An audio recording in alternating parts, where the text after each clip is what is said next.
5 राज्यों में हुए विधानसभा चुनाव में प्रचंड जीत के बाद बीजेपी फ्रंट फुट पर है, तो वहीं विपक्ष को समझ ही नहीं आ रहा है कि पीएम मोदी से मुकाबला कैसे करें।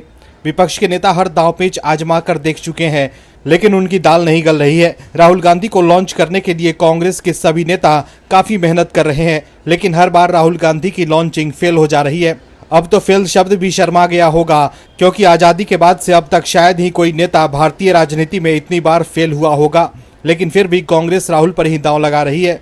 वहीं दूसरी तरफ आम आदमी पार्टी की भी नींद उड़ी हुई है, क्योंकि ईडी एक के बाद एक कार्रवाई कर आप नेताओं को झटका दे रही है। ईडी की कार्रवाई से आप में डर का माहौल है कि कहीं अगर केजरीवाल के खिलाफ कोई कार्रवाई हुई तो पार्टी का क्या होगा। केजरीवाल भी राजस्थान, मध्य प्रदेश और छत्तीसगढ़ में किस्मत आजमा रहे थे, लेकिन तीनों ही राज्यों में आम आदमी पार्टी का सुपरा साफ हो गया। इस चुनाव के बाद कांग्रेस जहां बैकफुट पर है, तो वहीं केजरीवाल के लिए कुछ भी बोलना मुश्किल हो गया है। इस खबर में आपको बताएंगे डिटेल में कि कैसे कांग्रेस और आप की बढ़ गई है टेंशन। तो बने रहिए खबर में अंत तक और देखिए हमारी ये खास रिपोर्ट। विधानसभा चुनाव में बीजेपी की प्रचंड जीत के बाद विपक्ष में मायूसी छाई हुई है। विपक्ष के नेता समझ ही नहीं पा रहे हैं कि पीएम मोदी का मुकाबला कैसे करें। वहीं चुनाव में बीजेपी को जिताकर जनता ने विपक्ष के उस दावे को भी खारिज कर दिया है कि बीजेपी की केंद्र सरकार बदले की भावना से विपक्षी नेताओं के खिलाफ ईडी और सीबीआई का दुरुपयोग कर रही है। ऐसे में अब आम आदमी पार्टी की भी नींद उड़ गई है, क्योंकि पार्टी के कई बड़े नेता पहले से ही सलाखों के पीछे हैं और अब पार्टी के मुखिया अरविंद केजरीवाल की भी गिरफ्तारी की आशंका जताई जा रही है। ऐसे में आम आदमी पार्टी अब बेचैन दिख रही है। संसद का शीतकालीन सत्र सोमवार से शुरू हो गया है और सदन का ये वाला सत्र भी हंगामेदार रहने के पूरे आसार हैं, जिसकी भूमिका कहीं न कहीं आम आदमी पार्टी ने बांध दी है। आपके सांसद ने कहा है कि अगर संजय सिंह और मनीष सिसोदिया को रिहा नहीं किया गया तो हम प्रदर्शन करेंगे। दिल्ली में जो भ्रष्टाचार नीति बनाई गई थी दिल्ली के सरकारी खजाने में सेंधमारी के लिए, उसके कारण आपकी नींद और संजय सिंह और सिसोदिया का चैन गायब है।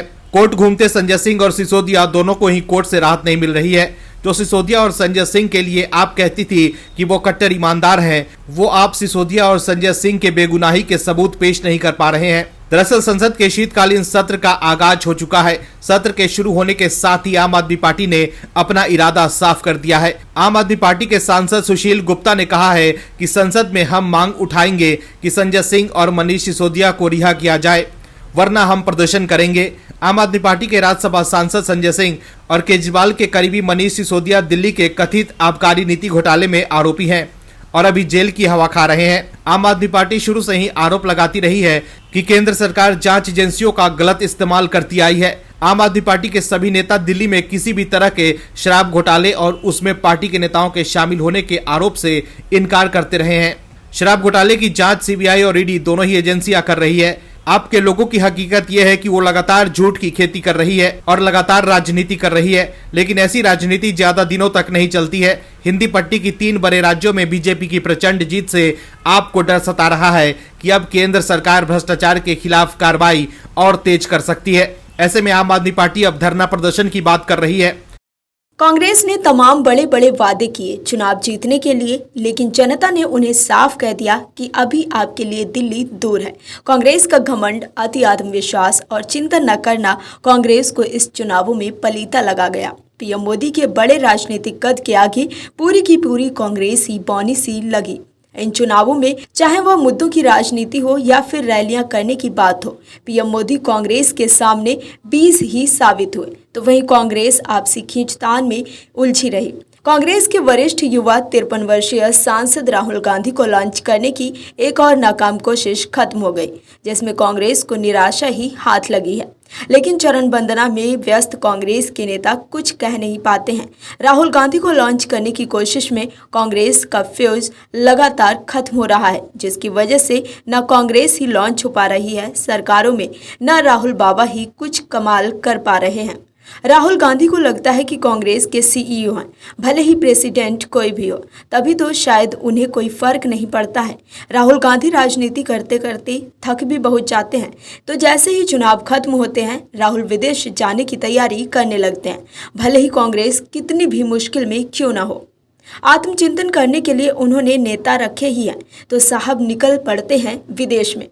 एक बार फिर से चुनाव में करारी शिकस्त झेलने के बाद मन हल्का करने के लिए राहुल गांधी शायद कांग्रेस पार्टी के खर्च पर कथित रूप से विदेश जा रहे हैं घूमने। राहुल गांधी एक बार फिर से कांग्रेस पार्टी को बीच मझधार में छोड़कर विदेश यात्रा पर निकल रहे हैं। हाल ही में आए चुनाव परिणामों में कांग्रेस पार्टी की छत्तीसगढ़, मध्य प्रदेश और राजस्थान में बुरी हार हुई है। संसद का शीतकालीन सत्र भी एक दिन पहले ही शुरू हुआ है। इंडिया गठबंधन की बुधवार को प्रस्तावित बैठक से एक के बाद एक घटक दल किनारा कर रहे हैं। इन सबके बीच राहुल गांधी विदेश यात्रा के लिए उड़ान भर रहे हैं। 8 दिसंबर से उनका दक्षिण पूर्वी एशियाई देशों का दौरा शुरू हो रहा है, जिसका आगाज वो मलेशिया से करेंगे। वो उस दिन कुआलालंपुर में लैंड करेंगे और 10 दिसंबर तक वहां निवास करेंगे। इसके अगले दिन वो सिंगापुर तक रहेंगे, जहां उन्हें 12 दिसंबर तक रहना है। 13 दिसंबर को वो इंडोनेशिया की राजधानी जकार्ता के दौरे पर पहुंच जाएंगे, जहां वो एक दिन ही रहेंगे। अगले ही दिन वो वियतनाम के लिए उड़ान भरेंगे। खबर के मुताबिक आखिरकार 15 दिसंबर को राहुल गांधी की वतन वापसी होगी। बताया ये भी जा रहा है कि अपने विदेश दौरे के दौरान राहुल गांधी कम्युनिस्ट नेताओं से भी मुलाकात करेंगे। ये वही लोग हैं जिन्हें कथित रूप से चीन और रूस बड़े पैमाने पर फंड करता है। तो क्या राहुल गांधी विदेश घूमने जा रहे हैं या कुछ और खिचड़ी पकाने जा रहे हैं? ये सबसे बड़ा सवाल है। कांग्रेस की एक आदत बहुत बुरी है कि वो आज भी अपने आप को राजनीतिक जमींदार समझती है और बाकी सभी दलों को छोटे खेतिहर किसान। लेकिन अब ऐसा नहीं है। देश की सबसे पुरानी पार्टी का सबसे बुरा हाल चल रहा है। कांग्रेस को लगता है कि उसके बिना इस देश की राजनीति का पहिया रुक जाएगा, लेकिन अपने पंक्चर हुए पहिए पर उनका आत्मचिंतन नहीं है। यही शायद कांग्रेस की सबसे बड़ी दिक्कत है कि कांग्रेस कभी आत्मचिंतन ही नहीं करती है। कांग्रेस उत्तर भारत के 3 हिंदी भाषी राज्य गंवा चुकी है, लेकिन जब चुनाव हो रहे थे तो ना ही उन्हें इंडी गठबंधन के लोगों की याद आई और ना ही बाकी सहयोगी दलों की। लेकिन चुनाव हारने के बाद उसे सभी सहयोगी दलों की याद सताने लगी है। कांग्रेस का ये चरित्र पुराना रहा है कि जब वो सत्ता में रहती है तो जनता को मुंह नहीं लगती और जब सत्ता से बाहर रहती है तो उसे अचानक याद आ जाता है कि जनता ही भगवान है। ऐसा ही बर्ताव कांग्रेस का बाकी का राजनीतिक दलों के साथ भी है। लेकिन कांग्रेस की इस मौका परस्त आदत का जवाब विपक्षी एकता के ही नेता देने लगे हैं कांग्रेस को। दरअसल मध्य प्रदेश, राजस्थान और छत्तीसगढ़ जैसी मजबूत हिंदी बेल्ट में करारी हार के बाद कांग्रेस बैकफुट पर है। इंडी गठबंधन के नेता कांग्रेस पार्टी को नसीहत दे रहे हैं। सपा और जेडीयू के बाद अब नेशनल कॉन्फ्रेंस के नेता उमर अब्दुल्ला ने कांग्रेस की काबिलियत पर ही सवाल उठाए हैं। उन्होंने खुलासा किया है कि बीजेपी सांसद ने उन्हें 2 महीने पहले ही बता दिया था कि वो छत्तीसगढ़ में आ रहे हैं। जब बीजेपी को इस बारे में पता था तो कांग्रेस ये भांपने में विफल कैसे रह गई।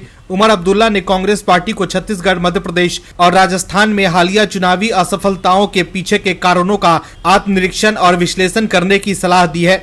वहीं कांग्रेस द्वारा सुप्रीम कोर्ट जाने की संभावित अपुष्ट रिपोर्टों पर एक सवाल का जवाब देते हुए उमर अब्दुल्ला ने ऐसे विचारों को खारिज कर दिया और कांग्रेस को नसीहत दी कि उन्हें जमीनी हकीकतों को समझना चाहिए जो उनकी हार का प्रमुख कारण बनी।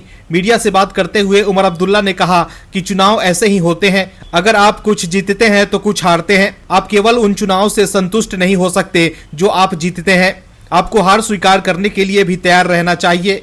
कांग्रेस पर राजनीतिक अदूषिता का आरोप लगाते हुए उमर अब्दुल्ला ने कहा कि कांग्रेस छत्तीसगढ़, मध्य प्रदेश और राजस्थान में हार गई है और सुप्रीम कोर्ट जाने के बजाय उन्हें कारणों का विश्लेषण करने की जरूरत है। अब्दुल्ला ने खुलासा किया कि बीजेपी के एक सांसद ने 2 महीने पहले ही छत्तीसगढ़ में पार्टी की जीत की सटीक भविष्यवाणी की थी। बीजेपी सांसद ने 2 महीने पहले ही कह दिया था कि बीजेपी छत्तीसगढ़ में जीत रही है, लेकिन मैं उस वक्त उन पर हंसा, लेकिन ये सच निकला और कांग्रेस इसे भांपने में विफल रही। उमर अब्दुल्ला ने कहा कि कांग्रेस को कैसे नहीं पता लगा कि उनकी हार होने वाली है। तो देखा आपने कैसे कांग्रेस विपक्षी नेताओं के निशाने पर है। कहीं न कहीं कश्मीर के इस नेता ने कांग्रेस की राजनीतिक समझ पर ही सवाल खड़े कर दिए हैं। कांग्रेस 5 राज्यों के चुनाव में व्यस्त, ईडी गठबंधन को लावारिस छोड़कर चुनाव प्रचार प्रसार में व्यस्त। ईडी गठबंधन की जिसने शुरुआत की थी नीतीश कुमार से लेकर अब ममता दीदी तक, सब कांग्रेस की बेरुखी याद दिला रहे हैं कि किस तरह कांग्रेस ने गठबंधन साथियों को किनारे कर दिया। यहाँ तक कि किनारे ही नहीं, उनके राज्य स्तर के नेताओं ने गठबंधन के नेताओं का अपमान तक किया। कौन भूल सकता है कि मध्य प्रदेश चुनाव से पहले कमलनाथ किस तरह अखिलेश कह रहे थे।